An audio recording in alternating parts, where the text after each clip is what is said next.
नहीं, दुर्गत तो होनी थी। बहुत दिन तक झूठ कामयाब नहीं होता है।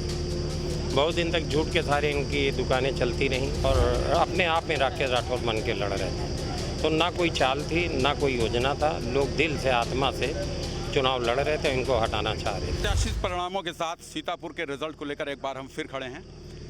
इस बार हमारे साथ हैं राकेश राठौर, कांग्रेस प्रत्याशी हैं। 20 साल जो व्यक्ति सांसद रहा, उसे हराने की लगभग कगार पर हैं। 80,000 का लगभग मार्जिन पा चुके हैं, जीत के निकट हैं, थोड़े ही वोटों की गिनती बाकी है। पहली प्रतिक्रिया क्या है आपकी? बहुत सुखद है।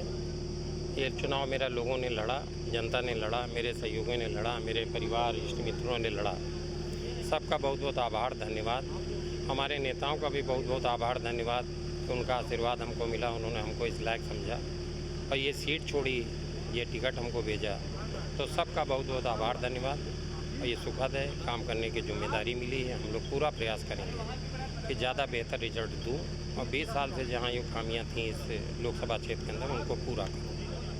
सारी सत्ताई ताकत के बावजूद भाजपा आज सीतापुर लोकसभा में इस दुर्गत में पहुंच रही है। क्या पाते हैं, किसको जिम्मेदार मानते हैं? नहीं, दुर्गत तो होनी थी। बहुत दिन तक झूठ कामयाब नहीं होता है।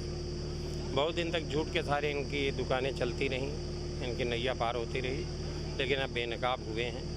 और अभी शाम तक के परिणाम पूरे देश के आएंगे और ये आगाज़ है। अभी 27 तक तमाम परिवर्तन होने जा रहे हैं। जो लोग सत्ता के मद में चूर थे, जिनकी बोली बानी पे नियंत्रण नहीं था, एक भाषा इस देश के प्रधानमंत्री की हो तो लगता नहीं कि जवान पे और दिमाग पे इन लोगों का कोई नियंत्रण रहा हो। अब जनता जान चुकी है कि किस तरीके के बात करने वाले लोग हैं और सब सच सामने आ गया है। कोई रैली नहीं, कोई बड़ा नेता नहीं, इसके उलट प्रधानमंत्री आए, गृह मंत्री आए, कई बार मुख्यमंत्री आए। कौन सी ऐसी चाल थी जो आपने चली जिसको आपके विपक्षी कोई चाल नहीं। लोग चुनाव लड़ रहे थे, लोग मन बनाए थे। हमको कुल 20 दिन का समय मिला और 20 दिन में हमको नामांकन भी करना था और हमारे पास कोई धन पशु माफिया नहीं था। हमारा चुनाव लोग लड़ रहे थे और अपने आप में राकेश राठौर बन के लड़ रहे थे। तो ना कोई चाल थी, ना कोई योजना था। लोग दिल से, आत्मा से चुनाव लड़ रहे थे, इनको हटाना चाह रहे थे। आप गए होंगे जनता के बीच में, आपको क्या जनता में कोई आक्रोश दिखाई दिया? बहुत ज़्यादा नाराज़ थे। महिलाएं मिल जाती थी, कई जगह अच्छे सबरान परिवार की महिलाएं मिल गईं, बच्चियां मिल गईं, पढ़ी लिखी बच्चियां मिल गईं और उन्होंने ऐसी भाषा का इस्तेमाल किया कि आपके चैनल पे कह रहे थे कि भारतीय जनता पार्टी के नेताओं का नाम ले रहे थे, मिल जाए तो कहते थे मुँह नोच लूँ इनका।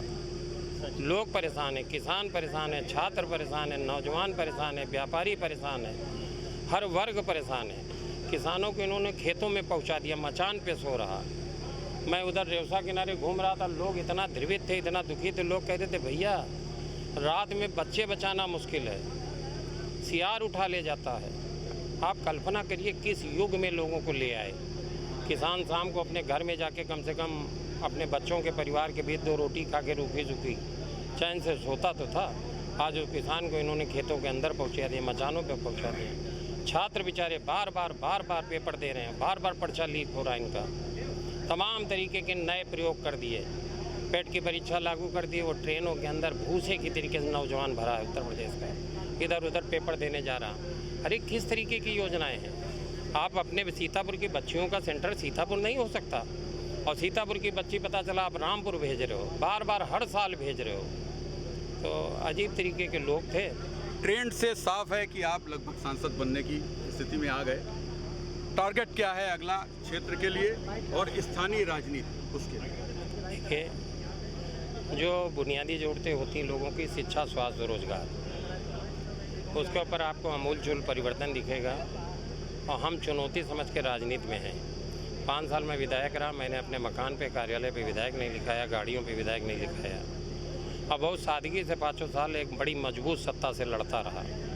अगर सत्ता का बहुत चाहत होती तो मैं मुंह को बंद रखता और बार सत्ता मेरे पास रहती। तो ये लड़ाई सत्ता प्राप्त करने की नहीं थी, बल्कि परिवर्तन करने की थी।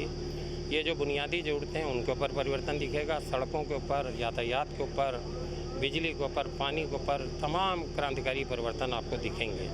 इसके साथ ही साथ जो मेरे पसंदीदा काम है, मेरे लोगों के पसंदीदा काम है, जैसे नदी सराइन के ऊपर फिर से अभियान चालू करूँगा। माफिया, जिन माफियाओं ने इतने दिन में कई गुना संपत्ति कमा ली, उन माफियाओं के ऊपर जितना कमाया उससे ज़्यादा ज़बरदस्त तेज़ी से काम करूँगा कि इनको भी छठी का दूध याद दिला दूँगा।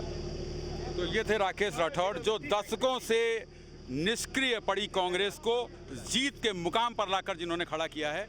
फिलहाल टारगेट इन्होंने अपने तय कर रखे हैं।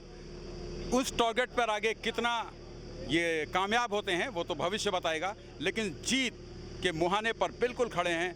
जीत लगभग तय हो चुकी है, थोड़ी देर के बाद रिजल्ट भी घोषित होने वाला है।